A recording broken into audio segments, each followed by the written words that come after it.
Hi friends, Tamil சமூகன் YouTube சேனல்லேருந்து நான் உங்கள் கார்த்திக். இந்த வீடியோ பிடிச்சிருந்தாலும் சப்ஸ்கிரைப் பண்ணுங்கள், லைக் பண்ணுங்கள், ஷேர் பண்ணுங்கள். இந்த வீடியோவில் கூறப்படும் கருத்துக்கள் அனைத்தும் எனது சொந்த கருத்துக்கள் மட்டுமே.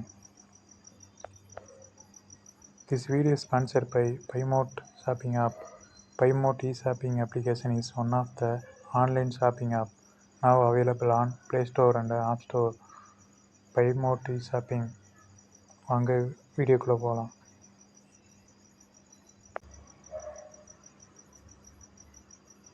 மன்மோகன் சிங் இந்தியாவின் மிக முக்கியமான அரசியல் தலைவர்களில் ஒருவராக விளங்குகிறார். அவர் தனது வாழ்க்கையின் பல்வேறு கட்டங்களில் பல போதனை புரிந்துள்ளார்.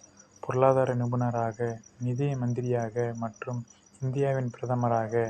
அவர் குறித்த விரிவான தகவல்களை கீழே பார்ப்போம். பிறப்பு, குடும்பம் மற்றும் கல்வி. மன்மோகன் சிங் 1932ஆம் ஆண்டு டிசம்பர் 26ஆம் அன்று பஞ்சாபில் உள்ள காகா என்ற கிராமத்தில் பிறந்தார். தற்போது பாகிஸ்தானில்.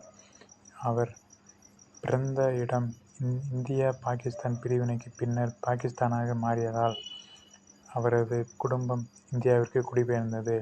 இளம் வயதில் கல்விக்காக பெரும் ஆர்வம் கொண்டிருந்தார்.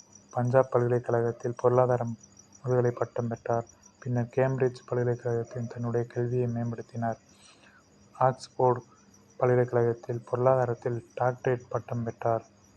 இந்த கற்றல் பயணம் அவரை ஒரு மிகச்சிறந்த பொருளாதார நிபுணராக மாற்றியது.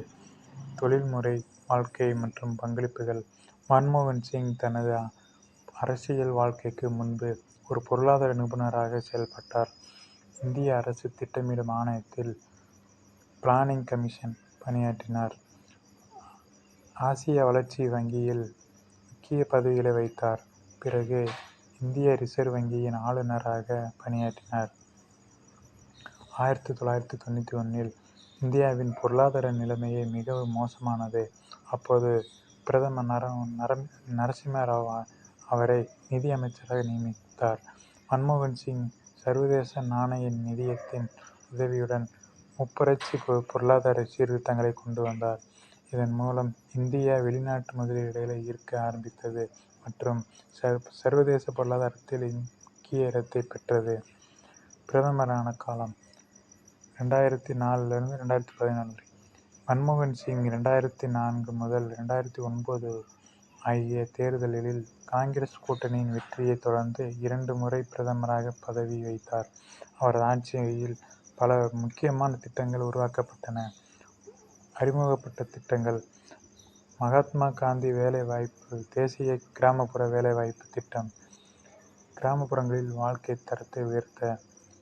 2. தேசிய சுகாதார மிஷன், ஊரக மற்றும் நகர்ப்புற சுகாதார சேவைகளை மேம்படுத்த.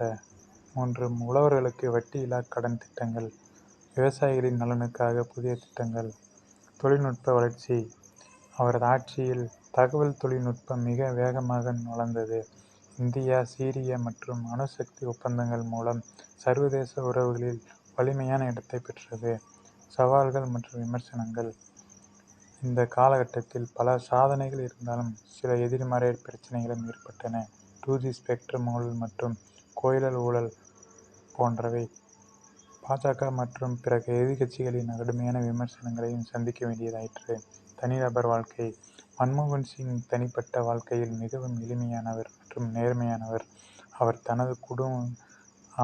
தனது மனைவி குர்ஷன் கவுர் மற்றும் 3 மகள்களுடன் வாழ்ந்தார். அவர் தனது ஆட்சி காலத்திலும் தன்னுடைய கௌரவமான தன்மையை காக்க முயன்றார். சிறப்பு மற்றும் மரியாதை. மன்மோகன் சிங் தனது நேர்மையான வாழ்வால் மட்டுமல்ல, தனது உழைப்பாலும் இந்திய அரசியலில் நிலையான இடம் பிடித்தார். அவர் ஒரு மிகச்சிறந்த பொருளாதார நிபுணராகவும் நல்ல தலைவராகவும் இந்திய வரலாற்றில் நீண்ட காலம் நினைவு கூறப்படுகிறார். அவரது கொள்கைகள் இந்தியாவின் வளர்ச்சியில் அடித்தளமாக இருந்து வந்தன. அவரது வாழ்க்கை, தொழில்முறை வளர்ச்சி மற்றும் அரசியல் பயணம் மற்ற தலைவர்களுக்கு ஒரு முன்மாதிரியாக திகழ்கிறார். நன்றி, வணக்கம்.